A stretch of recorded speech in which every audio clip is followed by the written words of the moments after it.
Alright everyone, now we talk about China and Taiwan. A lot of people are, I think, reading too far into what Xi Jinping said for New Year's, which is basically that China and Taiwan will inevitably reunify. There will be one China. See, the problem is that would require a naval landing, and Taiwan is heavily armed with modern technology.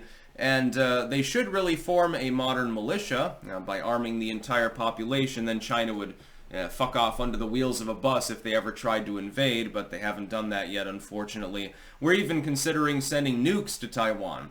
That may be a bad idea, but sending them more weapons is fine as long as Americans are capable of purchasing the same weapons. See my prior video with regards to the subject. Link in the description. You can listen to a bit of it for yourself. This is rather open-ended, and here's my analysis. Xi Jinping has to appeal to the national body of Chinese people in order to maintain his power. He has no choice but to therefore belly up to the bar and say what he needs to say in order to maintain his position. Otherwise, as a weakling, he would get cut loose. This is the way it is in cutthroat mafia-style politics in the Eastern Bloc. It always has been, and it always will be. Trump understood this, by the way. Biden doesn't. There's a reason for all of the shit going on in the world right now.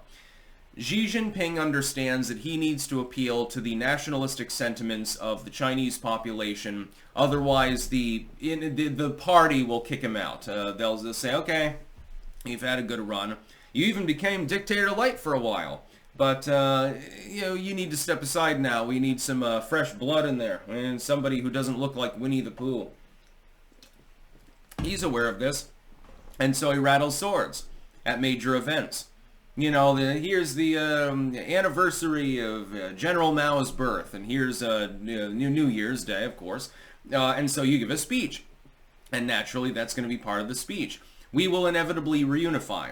Well, that doesn't give a condition upon reunification, a methodology by which it happens. It doesn't speak to the will of the people of Taiwan, or really properly China at large. Of course, China, as we know it, is just West Taiwan.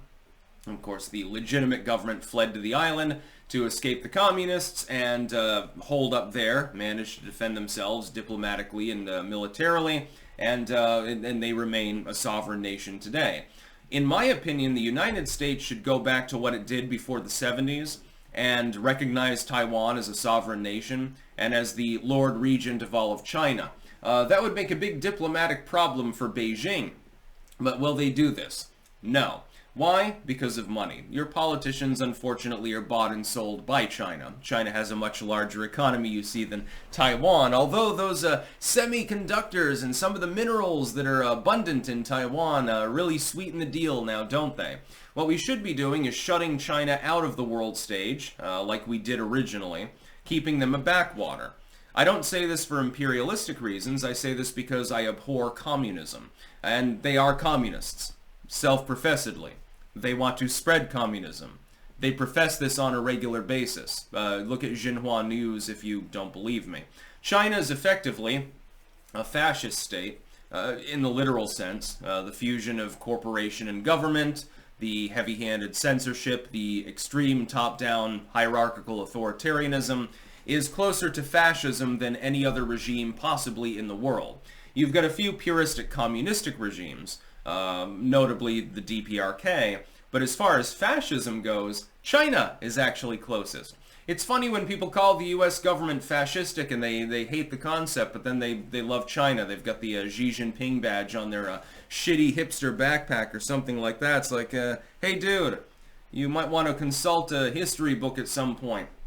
China's killed millions and millions of people, of its own people, over the last 100 years. They're really nice, by the way, the Chinese government. They care about human rights and stuff. They've got good PR, though. They pretend that they care about uplifting third world nations, but really they just march in and imperialize them and colonize them and then drain them dry to the point at which several East African states, their reigning governments are one platform parties that just fucking hate the Chinese government.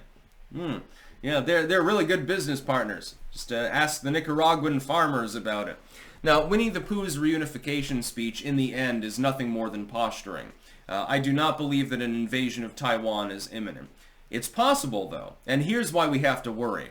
We have to worry because Western leadership right now is weak as hell. Joe Biden is out to lunch.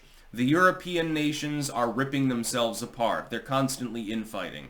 The old British power that could be has collapsed. The British government is in turmoil on a regular basis. It doesn't even matter who's running the show. They're likely to have a Labour supermajority pretty soon. They're going to lean off towards the East Bloc. There's nothing to check China, at least within its sphere.